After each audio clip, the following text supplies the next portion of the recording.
Indie News Network, collaborative family of independent content creators. Co-hosted normally by me, Indie. I'm founder and editor of Indie Left News and Indie Media Today. I got Reef Breland sitting next to me.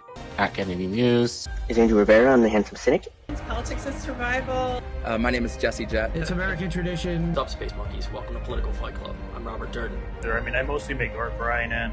BigMadCrab, Joe. Keep up those great videos. Hey guys, it's Yeti coming at you. Hello, my name is Lucy from Blue Moon Red Wine. This is Chris Legion.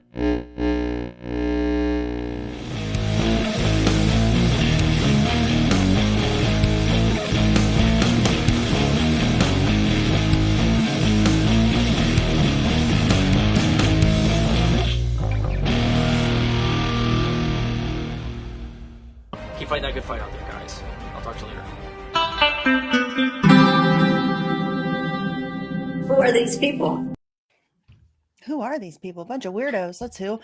Okay, so welcome to the second edition of the Antiwar and Indie News Network collaboration on the Israel-Palestine, on the genocide. I'm tired of people calling it a conflict. It's not a conflict. It is a genocide. So let's call it what it is. So we have a great show today. We have Connor Freeman from the Libertarian Institute and Antiwar.com and Yeti Jesus from INN.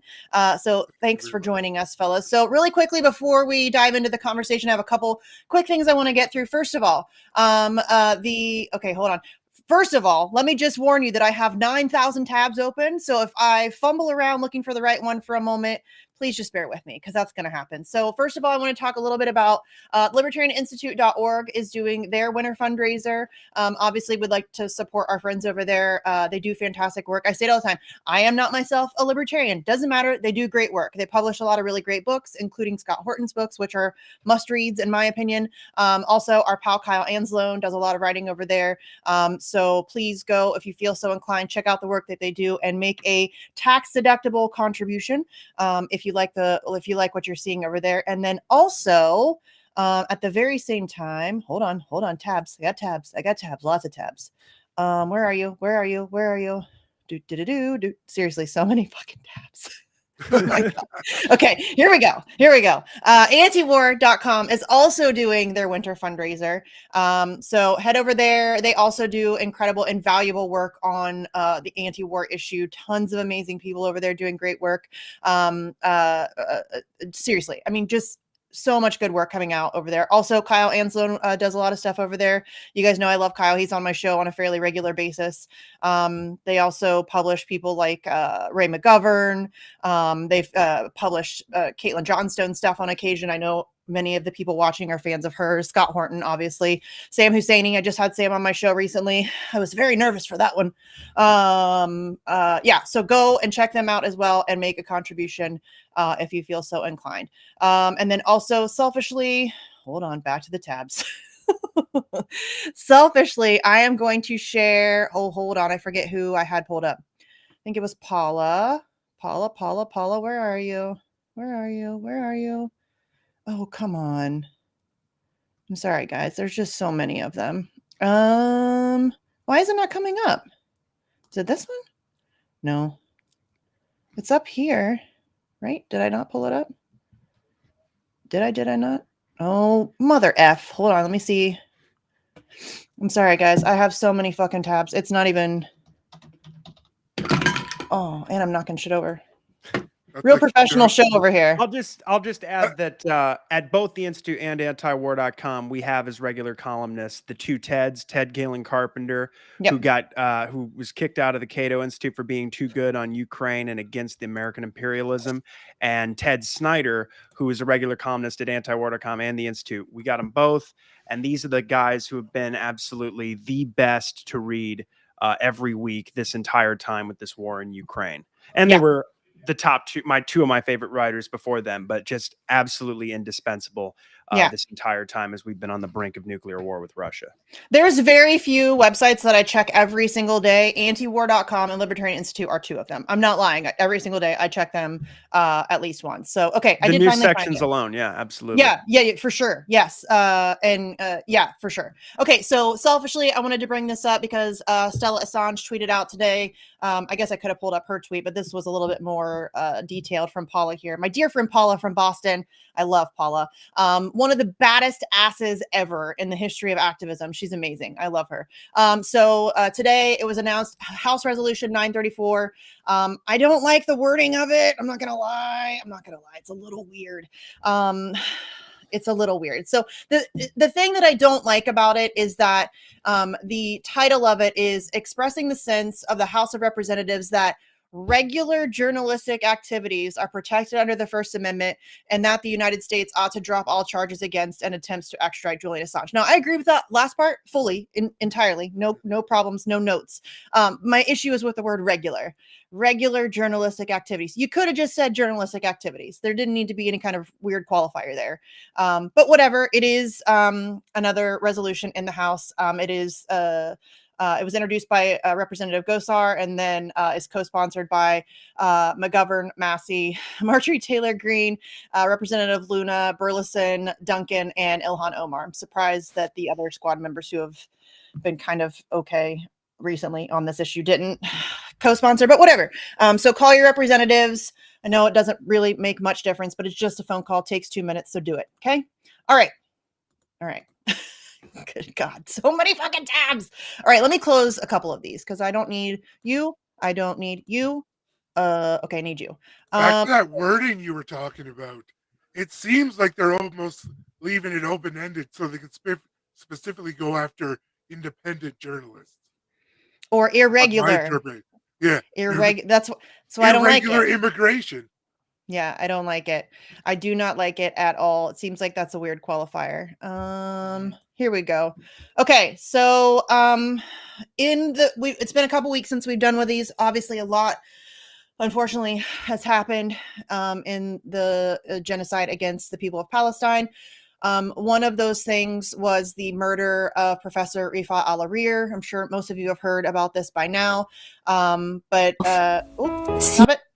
But I wanted to play. This was a poem that he wrote, and it's very moving. It's short, so I figured we would play it in his honor. I hope this came up okay. I don't know. I'm terrible at the technology stuff, so here we go.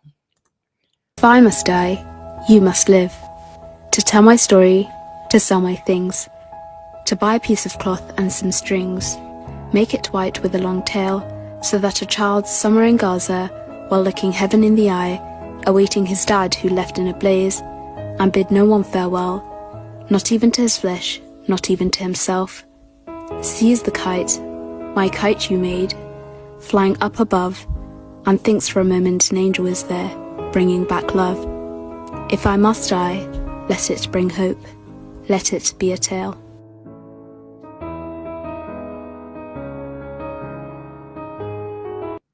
If I must die. All right. So there it is. I just wanted to play that in his honor.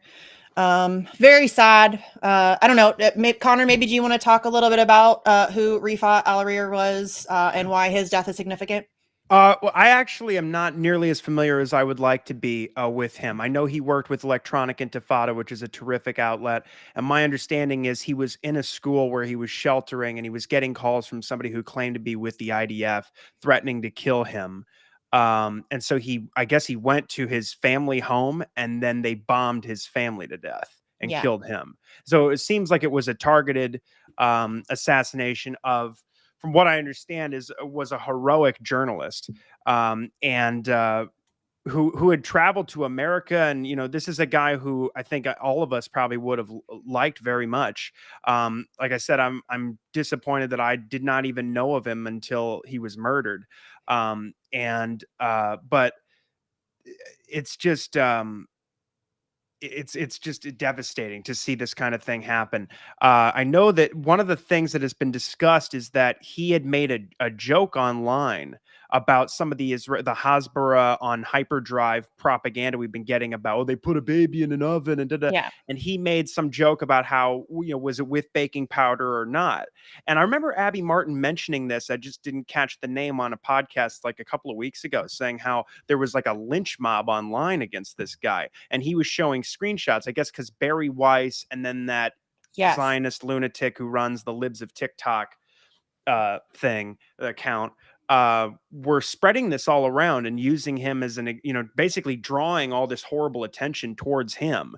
And he was showing how people were saying, we're going to fucking kill you. We're going to rape you and your kids. We're going to rip your fucking eyes out. Like all these horrible, I can't even remember, but it was graphic stuff. And he was saying like, if I get killed, I'm blaming Barry Weiss for this. Yeah. And this is, I mean, it's kind of a interesting tangent into this, I shouldn't say that, it's an unfortunate one, but the way this, any kind of dissent against this genocide, including in America, is being just completely, it's like we're living in this funhouse upside down world where if you oppose the mass murder of thousands and thousands of women and children and medics and journalists and UN workers and bombing hospitals and bombing orchards and bombing greenhouses and sewage and water and bakeries and all these different schools, you're the bad guy, you're a horrible person, because the mainstream media is still so entirely controlled by the Israel lobby, as is our Congress, as is the White House. And so, we're watching these constant attacks against free speech. And Barry Weiss has been on the vanguard of this kind of activity for a very long time. And so I'm not surprised that she played a role in this. But it's just more evidence again that these people are absolutely sick. They have no problem. And a lot of them were basically dancing on his grave and his family. Because I think Lids at TikTok was like putting out tweets, and a lot of other people were just showing like, yeah, well, here's what he said about an Israeli baby that was baked in an oven, which is just completely unproven bullshit. Just like the 40 beheaded regardless, babies. Even if it were true, you think even that if it was killing him? Joke, even if it's a distasteful joke, if you think that deserves murder, like in what world do you live in where that's okay? But yeah, they set his children on fire, incinerated them all to death, and these people are going. And this is the fucking anti-woke, pro-free speech supposedly crowd, and the whole thing has been completely inverted. I'm glad to see even people on the right going like recoiling at all this, and certainly libertarians, I think, it's been a healthy slap in the face as to who your real allies. Because I agree with Dan McAdams. He says these people are orders of magnitude worse than the woke leftists, who I always thought were just misguided and distracted with bullshit. In fact, that's what we're seeing, because all these people are protesting on these college campuses, and now the establishment has a real problem with them because they're doing anti-war protests. Which is so obvious, because whatever they were concerned with before, I don't know, transgender bathrooms or something, it's just because they didn't understand what was going on in Palestine. That's what I always believed. And 100%. So now they know. Well, they're so distracted all the time with little insignificant arguments for the vast majority. Yes, some people have legitimate arguments about little things, but they spend so much time focused on these little things that when big things come out, it's so easy to get them to twist, because you can just throw in little tidbits and it'll drive them crazy. Yeah. It was the same way they kind of like got everyone to call conservatives Nazis starting in 2016. Yeah. The same thing now. It's like, and then you get like Netanyahu out there calling them animals and subhumans, and the multiple of other the political leaders in Israel, and they're saying this stuff openly. And if you go back and look at history, this is exactly what the Nazis said about Jewish people, the Romneys, the Slavics, the communists, all those other things. It's the exact same vitriol we saw in the 30s and 40s. Yes. And everyone keeps wondering how it happened, and we're just sitting here like, oh, I see. Yeah. If you ever wondered how you would react to the Holocaust, what you're doing right now, that's how you would have reacted. That's you even look back at like history when they talk about the indigenous. They called them uncivilized, savages, terrorists, and all that is just the new phrasing. Yep. Every 60 years, they have to think of a new way. Same thing they've been doing with Muslims, like Don Lemon back in 2007-ish had a Muslim guest on, and he's like, you have to take responsibility for ISIS because you're Muslim. Yeah, like, you're an idiot.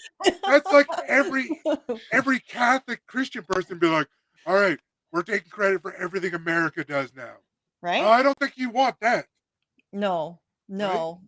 never been happier to be an atheist. Let me tell you. Sorry, I went on a little Not bit a of whole rant lot of there. My atheists fault. killing in the name of like nothing. You know what I mean? It's not something we do. No, they're Okay. killing the name of that rock over there, I guess. Right.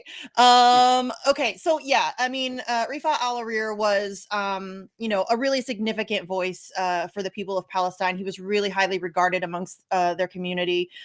He was brilliant. He was Connor, I think you mentioned he had come to the United States. I know multiple people, Max Blumenthal, Dan Cohen, Rania Kalik, others had met him at various different times over the course of the years.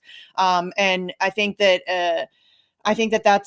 that death reverberated. They all should, obviously. I mean, we should mention that we are now nearing the 20,000 dead mark in just over 2 months, which is insane to me. I did have a thing that we should pull up, but Just shy over 19,000 now.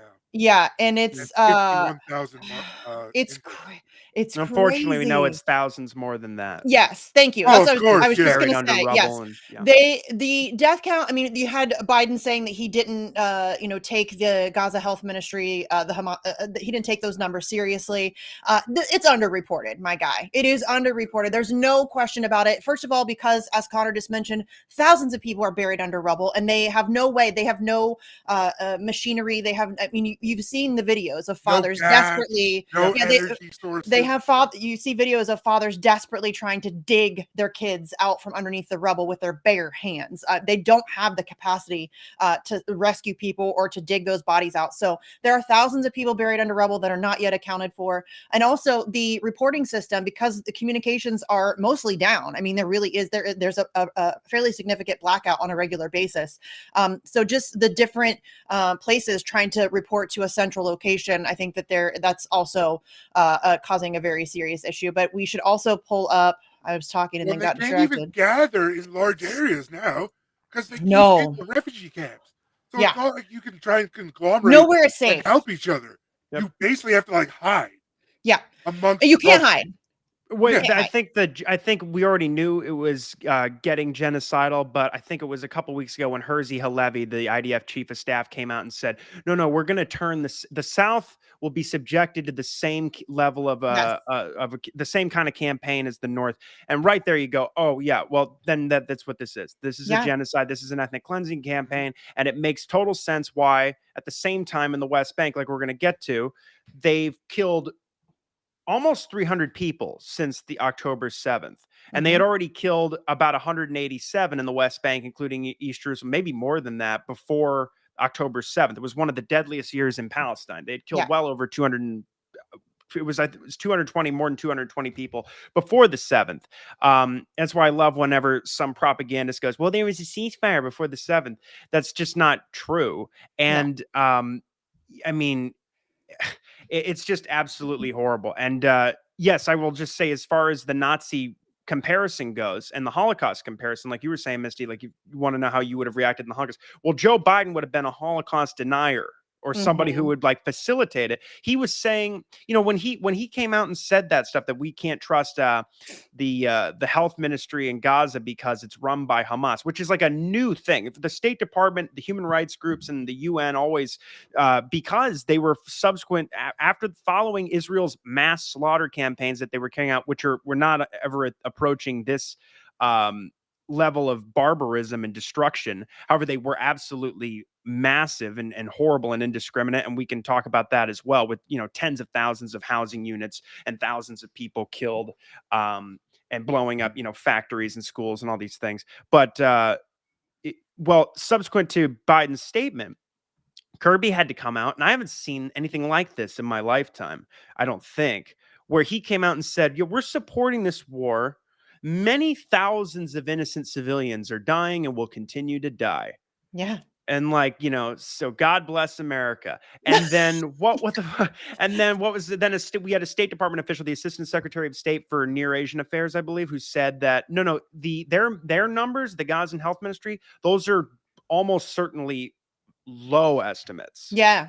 For sure. And the Gaza Health Ministry is historically incredibly accurate. Like everybody agrees. Like this is not like they have a history of like lying about numbers or anything like that. They have, historically speaking, they have been incredibly accurate when these, and unfortunately these types of situations crop up fairly often in Palestine over the course of the past 7 or 8 decades. So it's absurd that anybody was doubting those numbers. And it is abhorrent to me that we're so blasé about, as you said, like John Kirby was just like, yeah, thousands of innocent civilians are going to die. What are you going to do about it? I mean, it is insane to me that a literal genocide is playing out on the world stage in living color.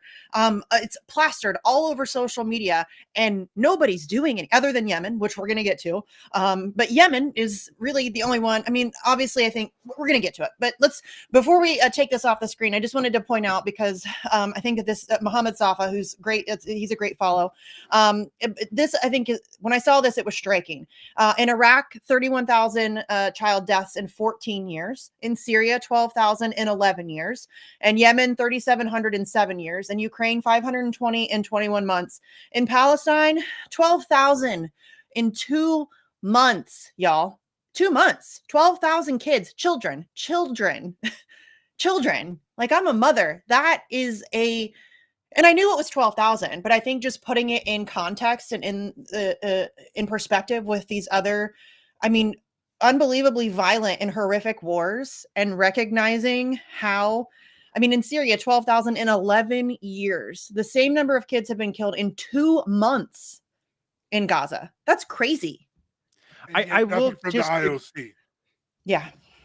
I will just, I'm not sure where they got that 12,000 number, because I think they're currently saying it's like 7,500, maybe over 8,000 children that are confirmed killed. But I'm sure that's likely true. I'll just point out with Yemen, I think this means like, I'm assuming this means children who have been killed with bombs or in some, or maybe been shot, killed by violence, because in Yemen, we've seen hundreds of thousands of children and infants, children under 5 who have starved to death or been killed with cholera and diseases. Yeah. So no, I think that this is more about like direct violence. Sure. Yeah. I think that's probably what he's saying there. Yeah, for sure.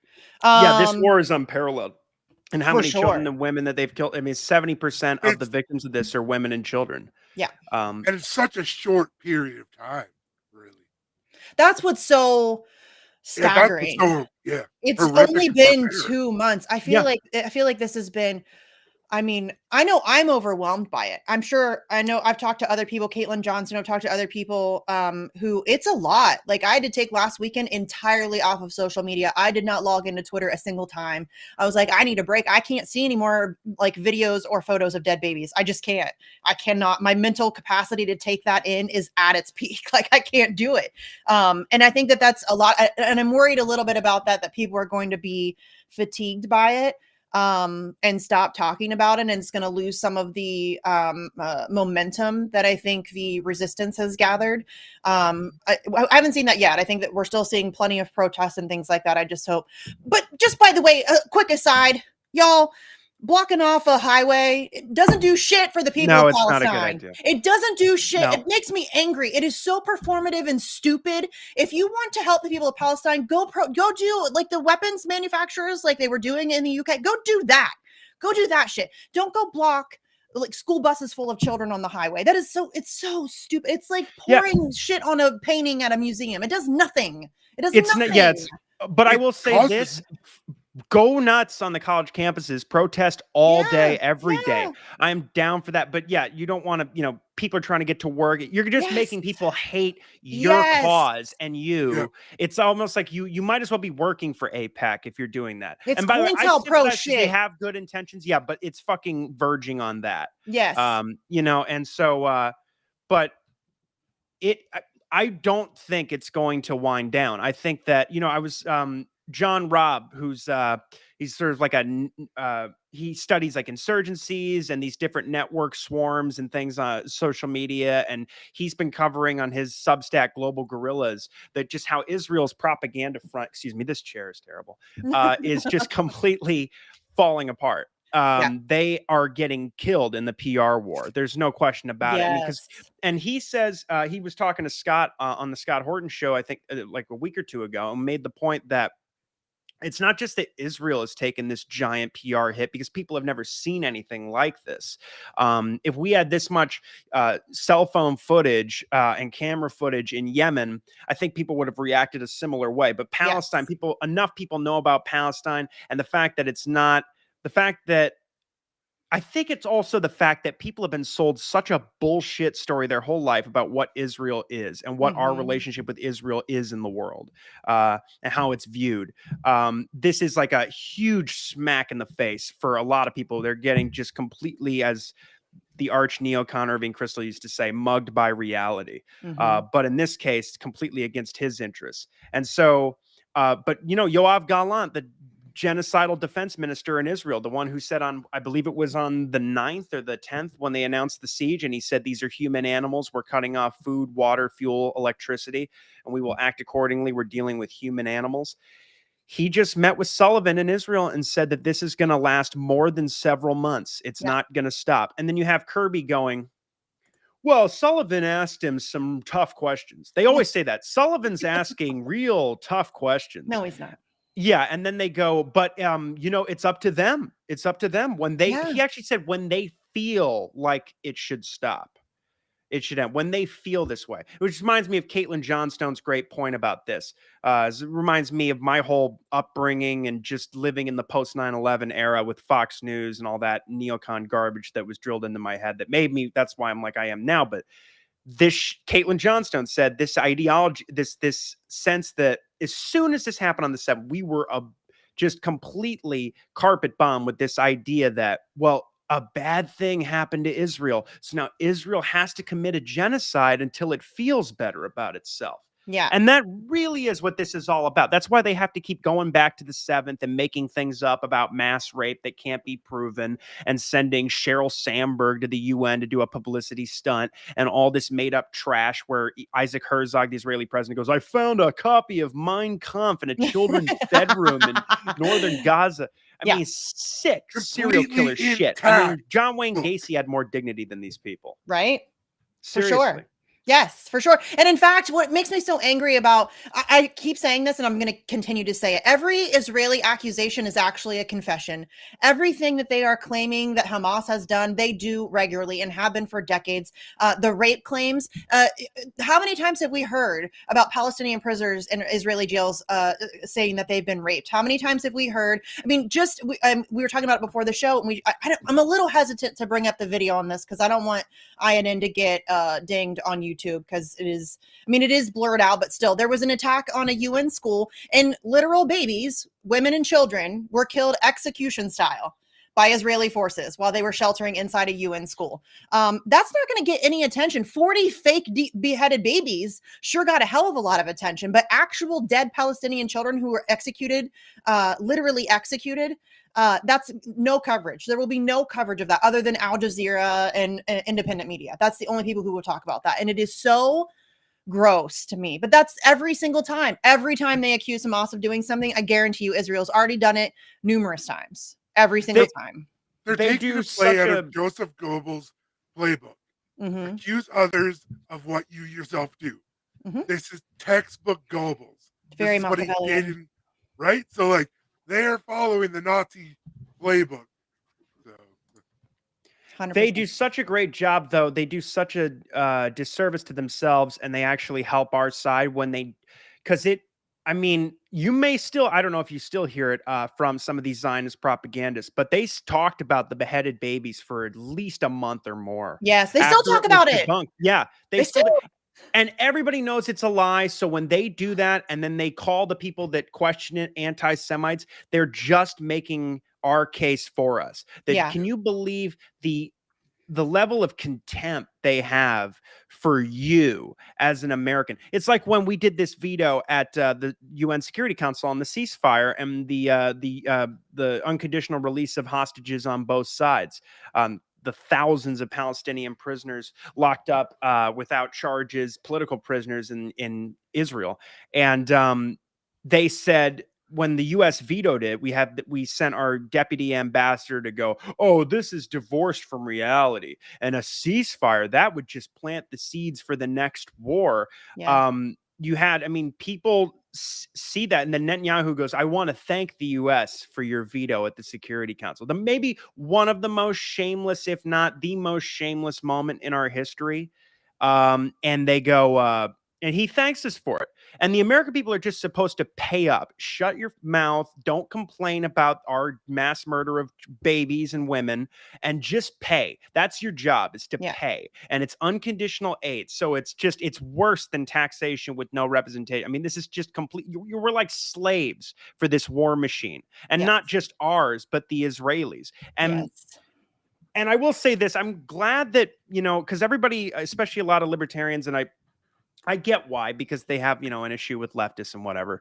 But when those people, I don't even know if they're leftists, whatever, it doesn't matter to me. The people on TikTok who read the letter to America that bin Laden wrote, and they said he was right. Everybody had to make the Tim Pools of the world, and everybody had to give the least charitable interpretation to that. But when I first read the declarations of war against the Americans occupying the lands of the two holy places, or the Jews and Crusaders, from 96 and 98 respectively, and I understood what bin Laden and Zawahiri's motives were for the 9/11 attacks, and certainly Muhammad Atta and the rest of the Hamburg cell, and finding out that it all had to do with the U.S. bombing campaigns in Iraq and the sanctions that killed hundreds of thousands of children, the illegal occupations in Palestine, the illegal invasion and occupation of southern Lebanon carried out by the Israelis, and our military bases on their holy land as well. It put everything into perspective. So when these people said, we realized that he was right, I think what they mean is that, oh my God, we've been killing hundreds of thousands of people and backing a brutal apartheid regime in the Middle East that just murders and steals and tortures Palestinian Christians and Muslims like it's a bodily function. That's what they're talking about, for Christ's sake. And I'm glad that people saw that. And I mean, if all you need to know is that's why the Guardian took it down, is because they're worried that the American people are finally realizing that our relationship with Israel comes at immense cost and no benefit. We are completely losing everything. Any level of any kind of vestiges of decency in this country is being stolen by the Israelis now. And just, I mean, to see Sullivan with Yoav Gallant tonight just nodding yes at, Hamas is a terrorist organization, they need to be eradicated, this is going to take several months. This is how America is going to be remembered unless the people stand up. 100%. And that same mentality, that same kind of logic about, the Tim Pools of the world freaking out over those people who were saying that, he was right. That same kind of mentality is being used about, do you condemn Hamas? No, I don't fucking condemn Hamas. And who the fuck do you think you are to think that you get to tell an occupied people how they get to resist? You don't get to have any say in that at all. The Piers Morgans of the world, shut the fuck up, my guy. Shut the fuck up. I do not condemn Hamas. I condemn Israel. You want to know why? Because Israel has been brutally occupying Palestinian people. They've been living in a concentration camp, y'all. I mean, Israel did research on how what the lowest caloric intake of food was to just sustain life, and then that's all that they allowed inside of Gaza. Putting them on a diet, mowing the lawn, and all of that stuff. That is exactly what insane. The Nazis did. Yes, that is fucking insane. And so my point is that, as you were just talking about, that's how you create terrorists. That's how you create Hamas. You want to kill Hamas? Stop being assholes. Stop killing their children. Stop starving them. Stop brutalizing them. That's how. Pat Buchanan said that on MSNBC during Operation Cast Lead. He says to the Zionist he's arguing with, he goes, that little girl that just died, what do you think her brother is going to grow up to become? What do you think her cousin is going to grow up to become? You just blew her apart. And that's why it's like serial killer shit. I couldn't imagine serial killers having this level of depravity. Like to say that, well, no, this is a war against Hamas. This is the Israel-Hamas war. Anyone that says that is just sick. Yes. I mean, you really have to be sick, because there's no denying it. The New York Times just put out this story. Jeremy Hammond wrote a great article about it. It's the spotlight at antiwar.com today. And they have these incredible satellite images where you just see they are erasing Gaza, erasing it in the north. I mean, the greenhouses, the everything is just being, all the residential buildings and towers and houses, all of it's just getting wiped out. It looks like a sandbox. And it's just a complete lie when they said, when they bombed the Jabalia refugee camp and they killed something like, I think it was 150. They must have killed, I'm losing track of how many people they killed in that particular, because they bombed Jabalia camp several times. But when that IDF spokesman went on with Wolf Blitzer, and even Wolf Blitzer, who comes right from AIPAC, he goes, he couldn't believe that he's dealing with this level of just callousness. Psychopathy, where the guy goes, well, you know, we told him to move. And he's like, but you knew there were all these innocent women and children and civilians there. And he goes, yeah. And he goes, well, we were trying to get this anti-tank commander or whatever the Hamas official they claim. Yeah. And he goes, did you get him? And they're like, we don't know. Yeah. Hundreds of people killed. No idea if they got at any of them. They have no real confirmation of any Hamas leadership. Have you guys seen a single picture of a confirmed dead Hamas fighter? I haven't. I've seen a lot of pictures of civilians that they've stripped down and pretended are Hamas fighters. And then, by the way, we should pull this up because these motherfuckers, once again, Israeli accusations are always confessions. Let's pull that up because these motherfuckers are now using civilians. I have seen like a few Hamas fighters in close combat. I'm sure that there's, I've seen them in close combat, but Telegram stuff. But have you seen any of them that are confirmed captured or dead or is this? Well, they believe in martyrdom. Oh wait, there it is. Where'd it go? Capture, anyways. Here we go. Nope, that's not it. I lied. Wrong video. God damn it! So many tabs. They were using people as human shields. Human shields. Yeah. Yep. Human shields, y'all. Human fucking shields. Hamas doesn't need to use human shields. Here we are. They're using their underground tunnels and they're popping up, running up on a tank, putting a mine, and then running back. Well, don't even get me started on the tunnels because they know. What's so fascinating to me is that Israel did not know that October 7th was going to happen. They had no idea whatsoever that the most surveilled location on planet Earth was plotting to so-called invade them. They had no clue that that was going to happen. And it took them hours to respond to such an event. But they know that there's a Hamas tunnel under the hospital and that there's people down there and that they have to bomb the hospital to get the one guy that might be down there. It's all a bunch of bullshit. It's all nothing but an excuse to kill Palestinians, period. They don't care about killing Hamas. They knew about tunnels underneath that hospital was because they were built the ones that built them. Yeah. Yes. Yeah. Yes.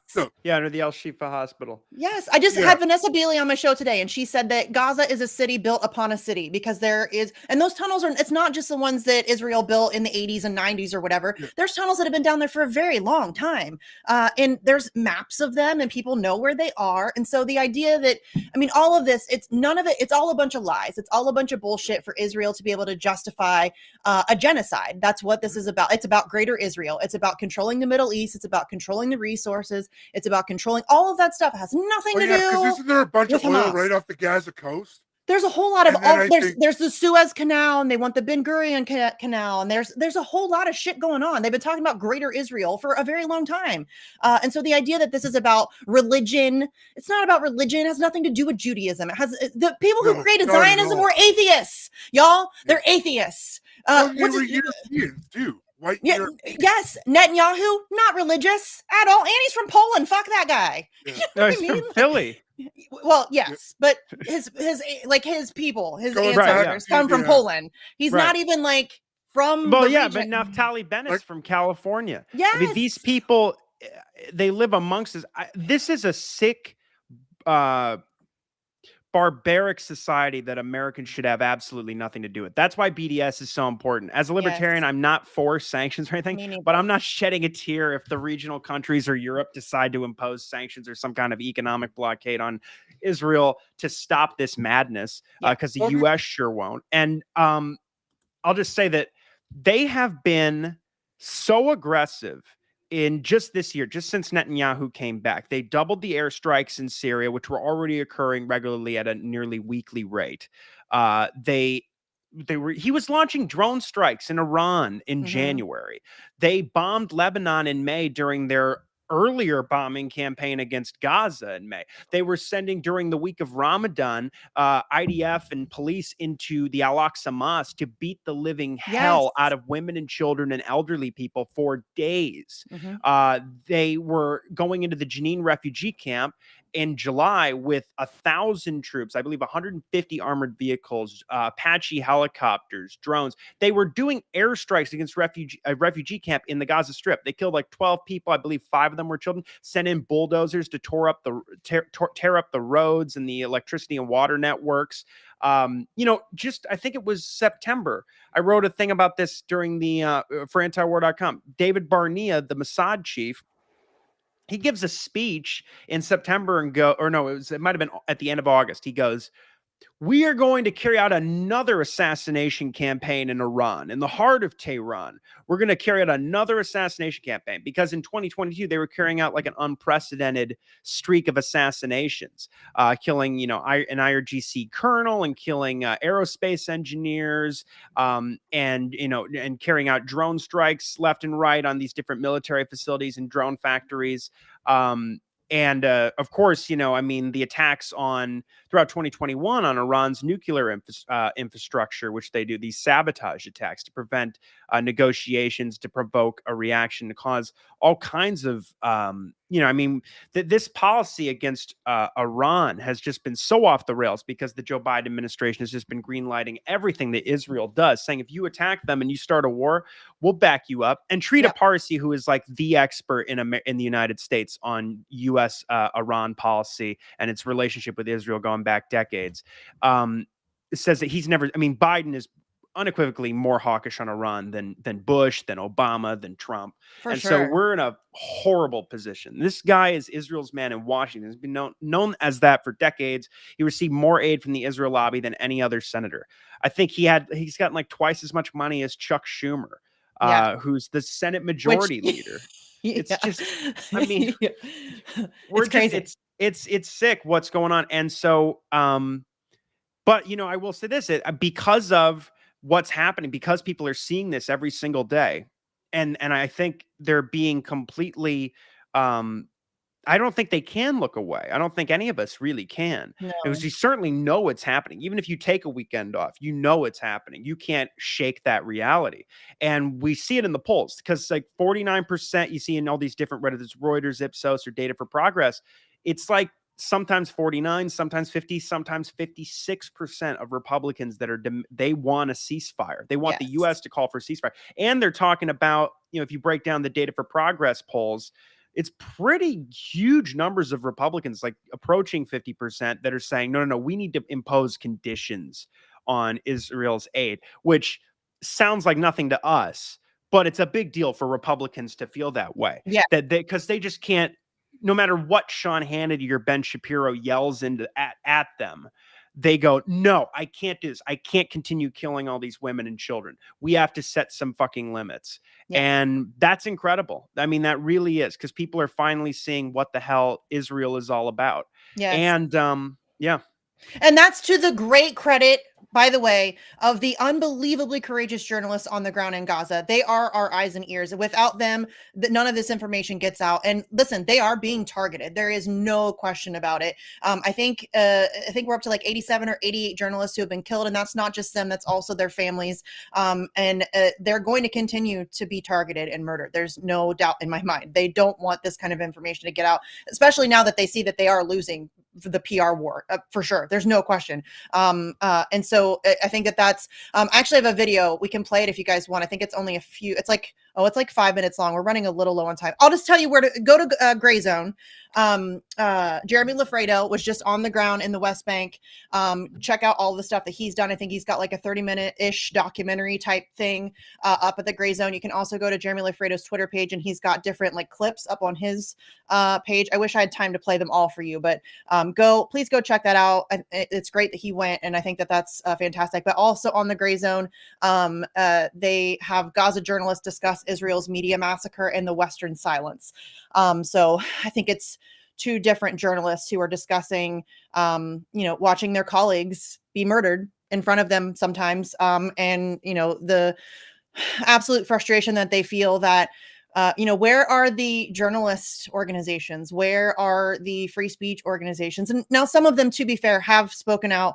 I think Committee to Protect Journalists has spoken out. I think Reporters Without Borders has spoken out, but not nearly strong enough.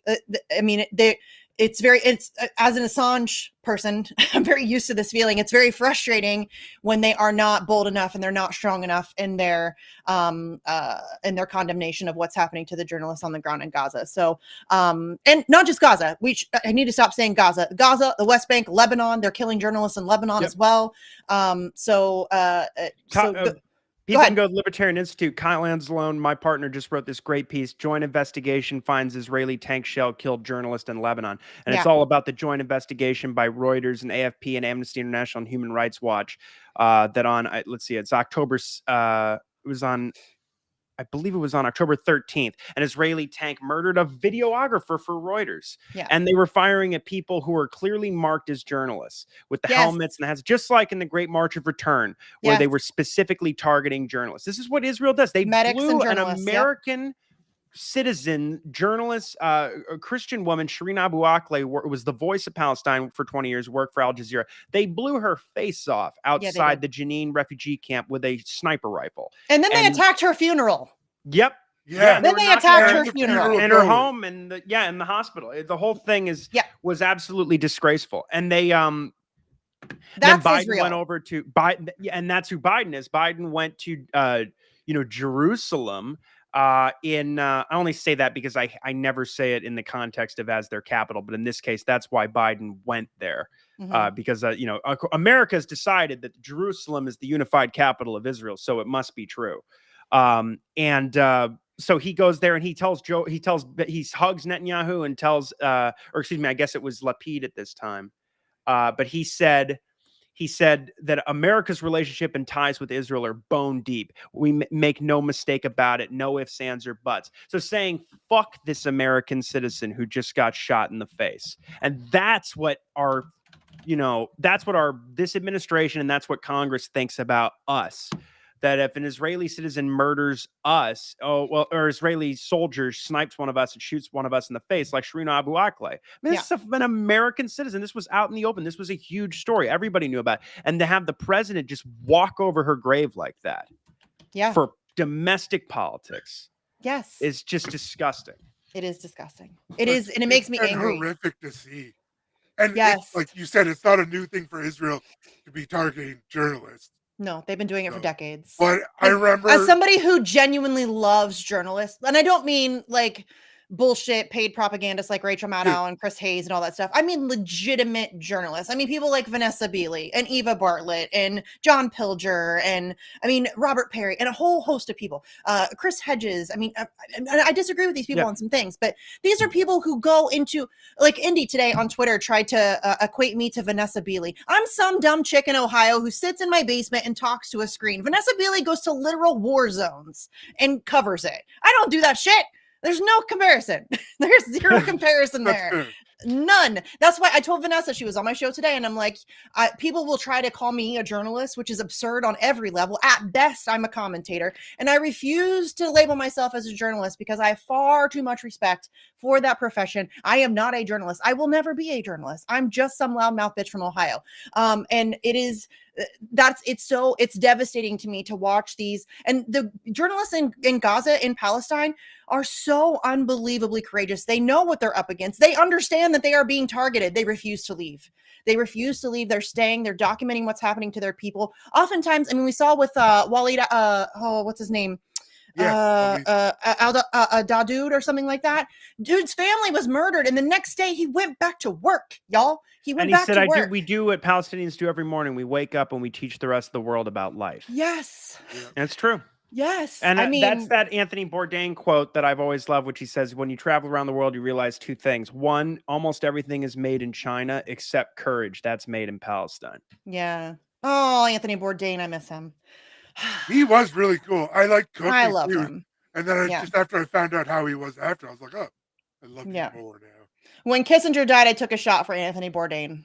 There you go. I'm not joking. I took a shot for Anthony Bourdain. I'm sure smiling up there now. I'm sure. Not I wish, obviously. I wish he He's the would have other been one. here for that. He deserved to be here for that. But so listen, I have Reef sharing some links in the chat, the gray zone stuff that I just mentioned.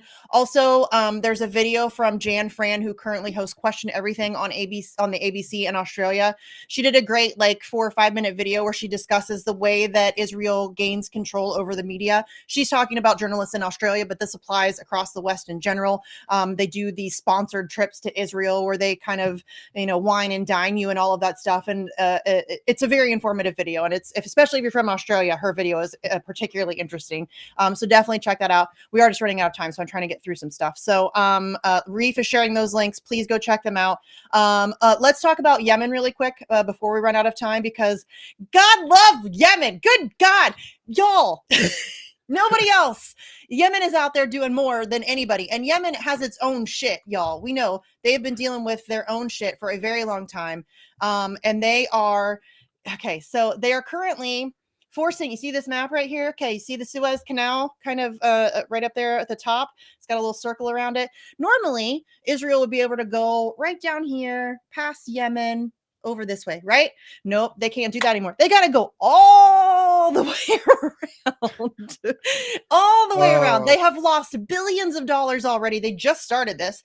Billions of dollars. The one port, I think they said, is the profits are down 85%. I love every single fucking minute of this. I love every minute of this. It's brilliant. The fastest way to get the warmongers is cut off the money resources. Yeah. In a big way. Yes. I think That's what Connor was just saying. They lose. Huh? I think it's $1 billion a day Israel loses because of this. I don't know. I haven't seen anything specific. I mean, either. But the Houthis have said, because the U.S. is talking about building some kind of international coalition, and I don't know which regional countries are going to be dumb enough to join that. I know that France sent a frigate recently, and I believe they said it was targeted by the Houthis. But you know what? I mean, the real dangerous thing is, for one thing, Israel could bomb Yemen. They have myriad of ways that they can attack Yemen with their subs, or they can fly some planes over there.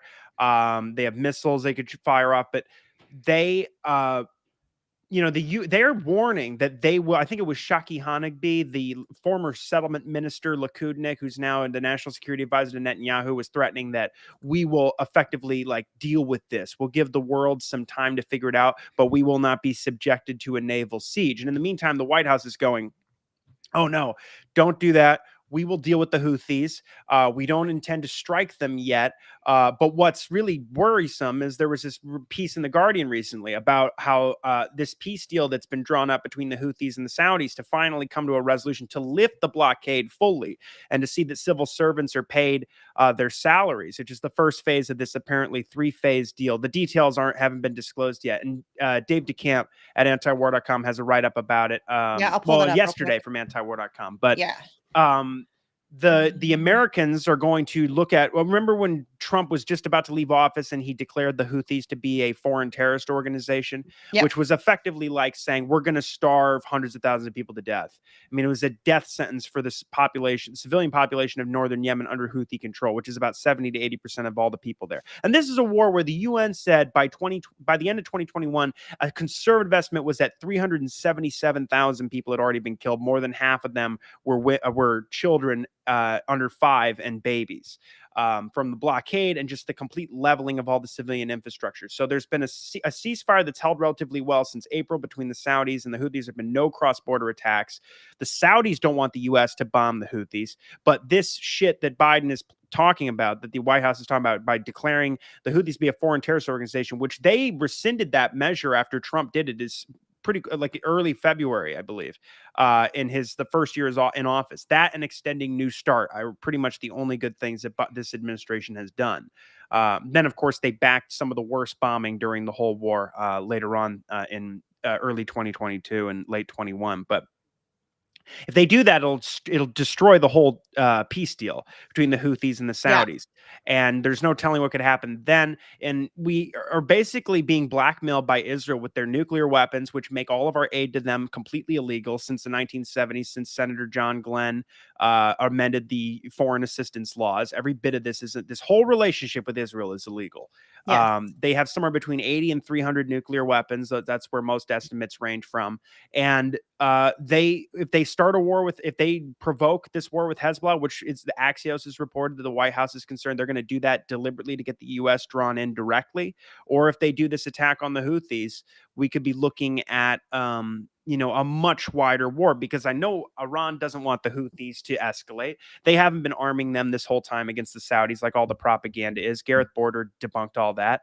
But the Houthis are a part of the axis of resistance. And like you say, they're leading this charge and they're putting everybody else to shame. But you've got Hezbollah and all the Shiite militias in Iraq and Syria who are firing on these illegal American occupation bases. And that is, of course, that's justified under international law. The Americans have stolen a third of Syria, occupy a third of Syria. The Israelis have stolen the Golan Heights, and we've recognized the annexation.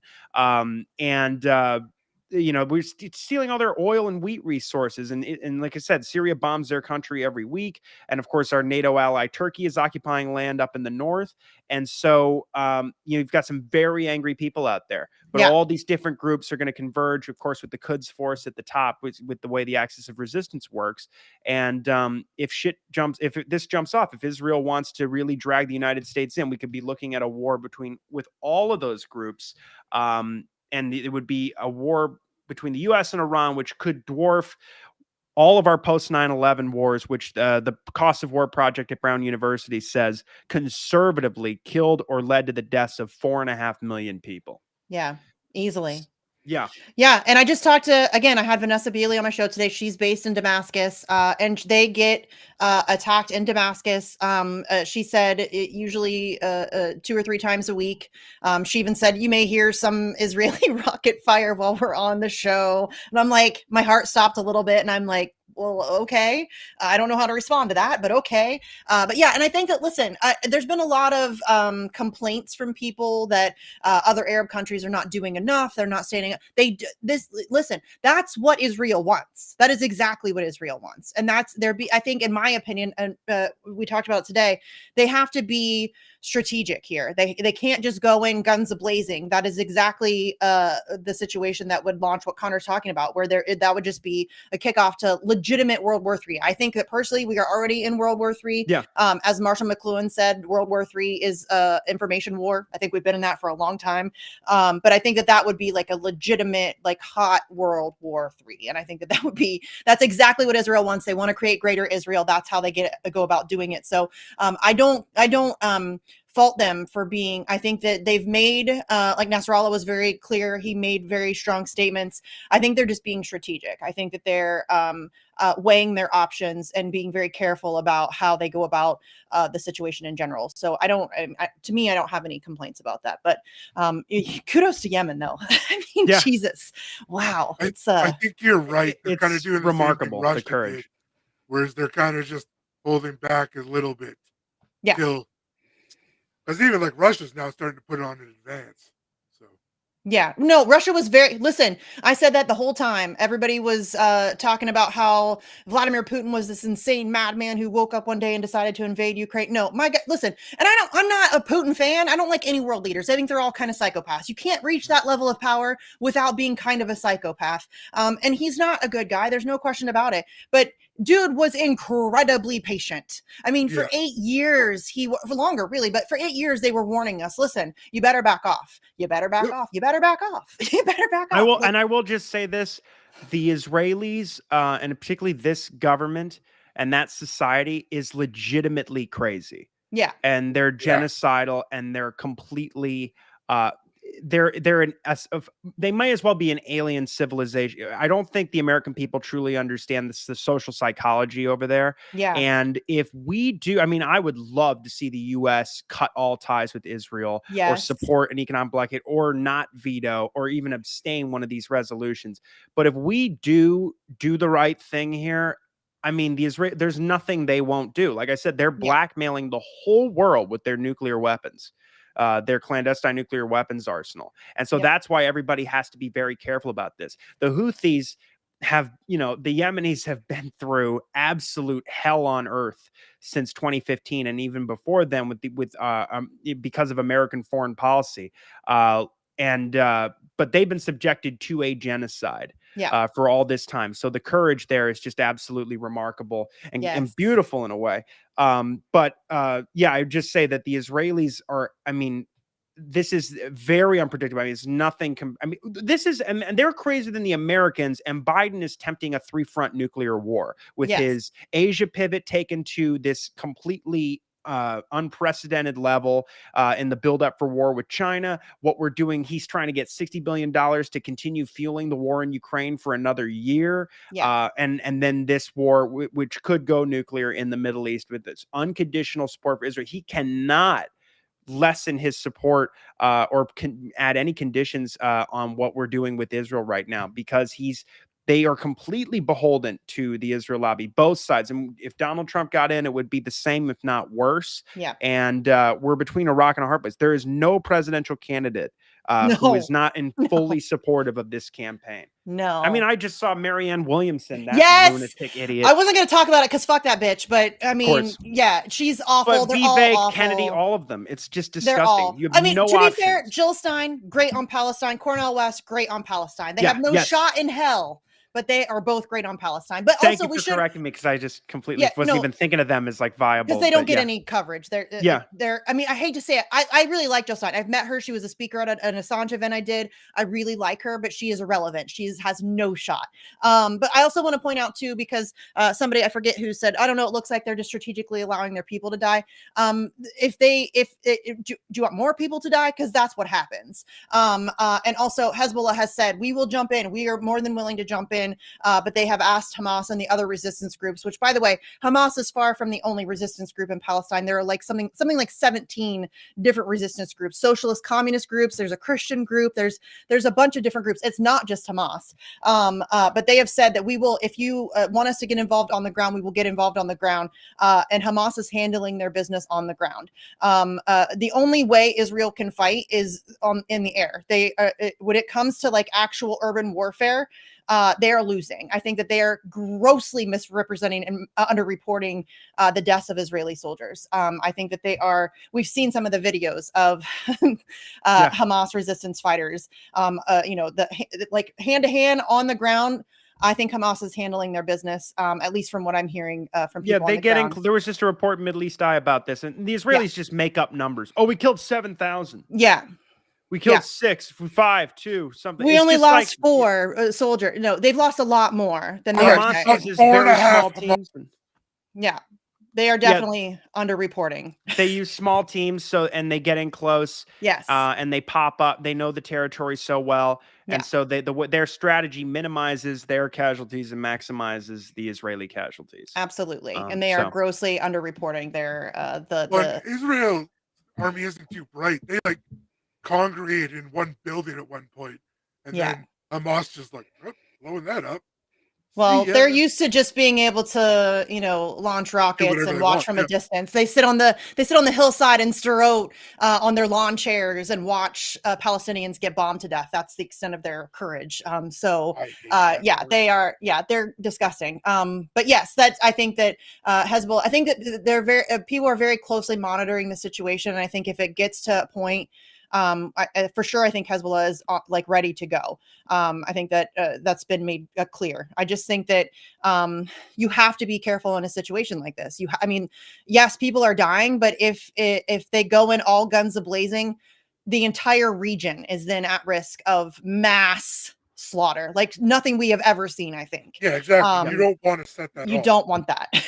Nobody wants that. Okay. Well, Israel wants that. Let's be clear. I think Israel does want that. Okay. So, we're already over time. There was other stuff I wanted to talk about, but this was great. A great conversation. But please, we didn't get into as much West Bank stuff as I had hoped to. So please go watch Jeremy Lafredo's little documentary that he did. Also, you can check out the clips on his Twitter page. And just, I realize everybody's distracted, and rightfully so, by the unbelievable mass slaughter that's happening in Gaza. but the West Bank is also experiencing a great deal of atrocities. So pay attention to that, seek out stories on that, share them on social media, make sure that that's also being discussed, because I feel like that's getting kind of lost in the shuffle. There's an ongoing raid in the Jenin refugee camp in the Yes. city itself. It's been going on for days. Yes. They're attacking medical personnel. The people They just are killed a bleeding out to child. death. Yep. They just killed a child outside of a hospital. They've taken out like 30 ambulances. I think it is now. Yeah, it's bad. So again, I really yeah. hope that we could get into that like more today, but we just ran out of time. So please, go find stories that are talking about what's happening in the West Bank and share them. Make sure people are aware of what's happening, because it's bad and getting worse, frankly. So, and by the way, we should mention Hamas has no control in the West Bank. So the idea that this is about Hamas is bullshit, as we already knew, but it's bullshit. It has nothing to do with actually getting rid of Hamas. It's about killing Palestinians en masse. Al Jazeera, I'll just say that Al Jazeera, 972 Mag, yes, Haaretz, The Cradle, the Libertarian Institute, Antiwar.com. Gray if you just go to Zone. any of these sites, Gray Zone, and type in West Bank, you will find this information. People are covering it. Vanessa as well as what's going on in East Jerusalem. Yes. Yes. Last American Vagabond. Please. Last American Vagabond. Yes. Go check that out too. I'll start putting more West Bank stuff through my Yeti lines too. Please do. Okay. Connor, where can people find you? Oh, and by the way, we brought up an antiwar.com article there by Dave DeCamp. I didn't really read through it because Connor was just kind of discussing it. But again, antiwar.com and libertarianinstitute.org are both doing their winter fundraisers. Please go and support them. I'm not joking. They are fantastic websites. They do great work. They have really amazing people over there. Even if if the Libertarian Institute, you're not a libertarian, who gives a fuck? They do great work. And that's really all that matters. So support those kinds of people. Go check them out for yourself if you are so inclined. It is tax-free, or not tax-free, tax-deductible donation. So go, please do that. And you can find Connor's work over at the Institute as well. So Connor, where can people find you, follow you, all that stuff? Yeah, libertarianinstitute.org and antiwar.com. Mostly writing news articles, sometimes columns for antiwar.com. Conflicts of Interest, my show with Kyle Anzalone and Will Porter, is hosted at both sites. You can find us on YouTube, any of the podcast platforms, Odyssey, and all the different video platforms as well. I'm on Twitter at Freeman's Mind 96. And yes, please check out the Libertarian Institute and antiwar.com. The Libertarian Institute is many ways a sister site of antiwar.com because Scott Horton is our director, but we have the Scott Horton Show, Conflicts of Interest, Patrick McFarlane's show, Vital Descent, which is all about the new Cold Wars with Russia and China. Great documentaries he's making, like about the real history of the Manhattan Project, and of course, Keith Knight, our managing editor, who's just as anti-war as it gets and has done great work on the history of Israel and Palestine, as has Sheldon Richman, our executive editor, with his great book, Coming to Palestine, which is a fantastic book for anybody to read, especially right now, on the whole history of Zionism. So please, thank you everybody for that. And antiwar.com, Eric Garrison, Dave DeCamp, and Kyle Anzalone over there is the opinion editor. That is, these are the most important projects on the internet, and people need to really check out antiwar.com as much as you can. It's the best way to keep up on all the worst news around the empire. Yes, word to that. Also, I think if you donate a certain amount, you get some kickbacks. I think you can get some of the books or whatever. Yeah, absolutely. So I think if you donate $25, you can get a digital copy of any of the Institute published books, which they have, I think maybe like a dozen or so. And then yeah, there's like 3 or 4 new ones. I think I've heard Scott talking about. I know Keith Knight just wrote one. Lori Calhoun, I think, maybe wrote one as well. But if Jim Bovard has a new one, and Joe Sleece Mullins, The Big Fake China Threat, which is just terrific. A great primer for anybody on this new Cold War with China, which is still, ongoing in the background. That's the biggest military buildup since the Second World War. And that we're staring down the barrel of real direct war with China. That's what the whole establishment is doing, and the whole military is planning for. Yes, it's crazy. And Jim Bovard was actually one of our featured speakers too at the big Assange event that we did October, whatever. Time doesn't make sense anymore after COVID. But yeah, if you donate $50, you get a physical copy. So 25 for a digital copy, 50 for a physical copy. So you get to donate to an amazing institution, and then also you get a good book. And I highly recommend Scott Horton's books. I like Scott Horton. He's a good guy, and he writes good books. So definitely check that out. All right, Yeti, where can people find and follow you, my friend?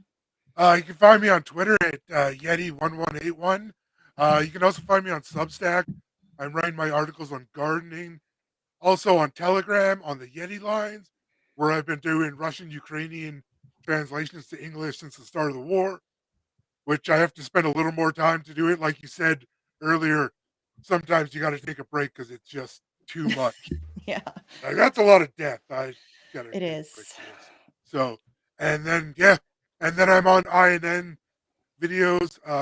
Sometimes like on TNT with Misty once in a while too. So yeah, find me anywhere. We need to get you both back on. It's been a little while. I'll have to see. I think we're pretty booked out through Christmas and maybe even through the new year because Indy is a rock star. Indy's been helping me book, and my fucking God, he's amazing. Y'all, I love him. I hate booking because I have like this weird like rejection phobia where I'm like, I still don't know why anybody would want to talk to me. It's weird.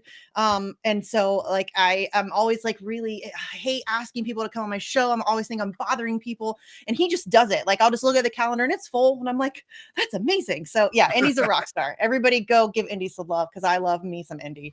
Okay, as far as my shit goes, really just do the Assange thing that we brought up earlier, the House resolution. Please just, I know it doesn't matter much, but make a damn phone call. It takes 2 minutes. It's not that much. It's not that much hassle, and any little bit of pressure we can put on is good. And then my TNT radio show is Monday through Friday, 5 p.m. Eastern. Tomorrow I have David D'Amato back on the show. He's one of my favorite people to talk to. We just have like great energy. I love those kinds of like, I love people that know radio, like the flow of radio, and it's just so good. And he's just excellent. So that'll be a good one. I had Vanessa Beeley on today. That was fantastic. Next week I have obviously amazing people coming up because Indy's a rock star. Let's see. Monday, Kyle Anzalone. I have Kyle Anzalone on Monday. Tuesday, I have Chicho, who you guys probably don't know. I'm like I love ASMR stuff. I know it's weird, but I love it. It helps. It really does help me relax. And he's a cool guy. He talks a lot about politics and comic books and cooking and all kinds of just weird shit, but he's fantastic. I love him. He's super smart. Wednesday, I have Jason Burmis. Hey, Thursday, I have Scott Horton. Great week. And then Friday, I have Kit Cabello on Friday. So definitely a great week next week, Monday through Friday, 5 p.m. Eastern, TNTradio.live. I think that's all I have. I don't know. I always feel like I'm forgetting something, but fuck it.